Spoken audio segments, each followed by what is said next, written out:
Yo creo que la lectura simplemente es una lectura que está siendo sobresensible en la materia, porque lo que dice el informe no menciona directamente al expresidente. El informe lo que hace es mencionar el gobierno y las capacidades del Estado en su momento, o las incapacidades del Estado. Y la incapacidad del Estado de tener, por ejemplo, una gestión coordinada entre la Fiscalía y los órganos de inteligencia quedó documentada, así como quedó documentado también los déficits de las policías, quedó documentado la incapacidad de la Fiscalía de investigar quién estaba realmente detrás del 18-10, de los atentados, de estas acciones organizadas contra el Estado, el debilitamiento generalizado de lo que fue también la legislación en materia de control de orden público fue certificado, pero esto no es solamente responsabilidad del presidente Piñera, es el resultado de una serie de gobiernos, pero esto explota naturalmente bajo el gobierno de Sebastián Piñera, que habiendo estado 2 años en el gobierno tenía que hacerse cargo, creemos nosotros naturalmente también, de la situación. Y en ese sentido le faltaron las herramientas, porque las herramientas habían ido degradándose, pero al mismo tiempo también tenemos que hacer presente que es muy difícil defender la institucionalidad cuando la mitad de este Congreso, la mitad y más de este Congreso, estaban tratando de hacer caer al presidente de la República. Como presidente de la República, como jefe de Estado, siempre es el responsable por todo lo que pase y deje de pasar. Pero nuevamente, las responsabilidades no son exclusivas, hay responsabilidades compartidas con los gobiernos anteriores y hay responsabilidades también compartidas con el resto de la clase política, especialmente aquella que participó del golpe de Estado contra Sebastián Piñera, ¿ya?, que hicieron lo imposible por impedir que el Estado de Derecho se volviera a imponer. No olvidemos de que aquí la situación de seguridad se recompuso de la mano del COVID, no de la mano del acuerdo de paz y nueva Constitución. Fue el COVID el que recuperó el orden en Chile. Preguntarle por la reforma de seguridad. Me imagino que varios tienen preguntas sobre artículos en específico, pero preguntarle por que se ocupe este mecanismo, digamos, la reforma constitucional como una manera de solucionar la crisis de seguridad. ¿Cómo ven eso como partido, de volver a abrir, digamos, de alguna u otra forma el capítulo constitucional?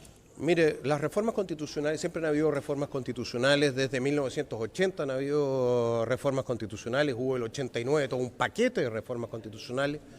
No nos asustan reformas constitucionales si es que en algún momento son necesarias para alcanzar un objetivo, pero no hay que olvidar de que la reforma constitucional en sí misma no solamente, lo único que hace es modificar un marco legal, pero no es lo que resuelve el problema real. Puede eliminar ciertas dificultades, pero no resuelve por sí mismo el problema de seguridad.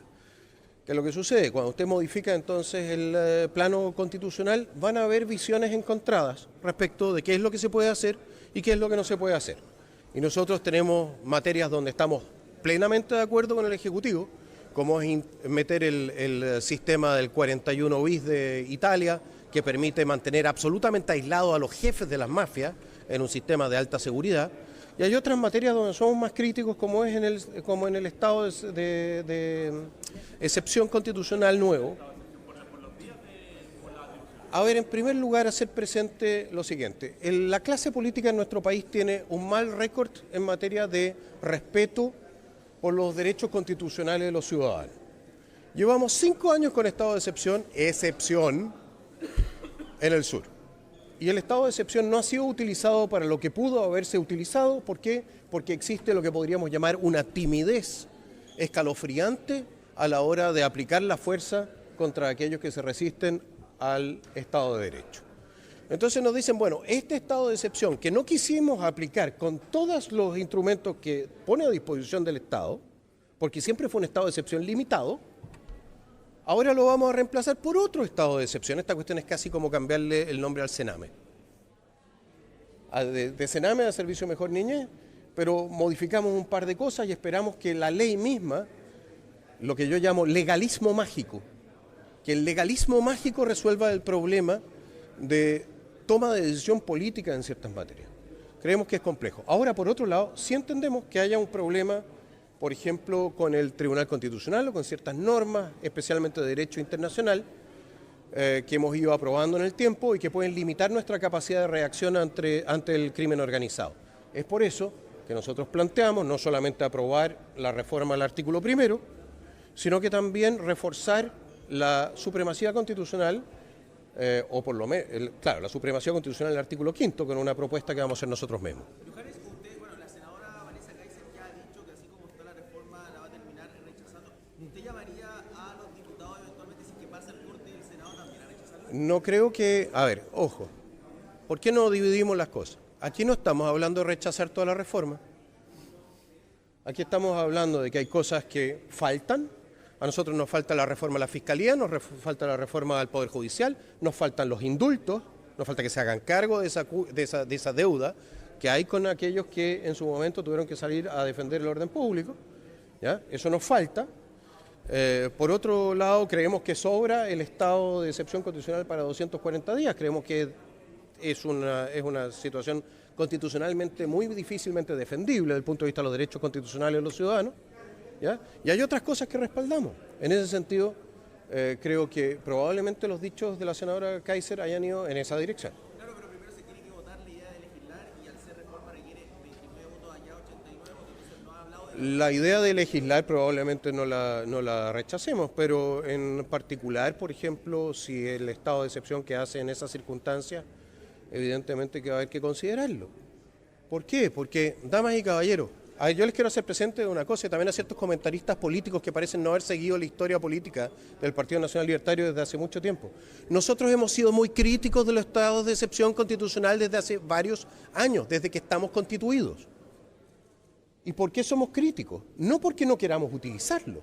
De hecho, hemos planteado que estamos dispuestos a utilizarlo con toda la fuerza del Estado, es decir, a sangre y fuego, pero no para siempre.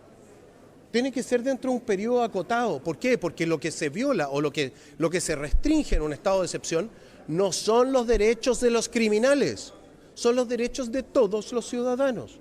Y esa restricción de los derechos de todos los ciudadanos solamente se puede hacer en un periodo, o se debe hacer en un periodo lo más corto posible. De otra manera, entraríamos efectivamente, y en nuestro país tenemos una zona que ya lleva 5 años, ¿ya?, de estado de excepción constitucional. Y eso, damas y caballeros, es lo más parecido a un sistema cada vez menos democrático. Y a eso tiene que responder también el presidente anterior y el anterior a este. Diga.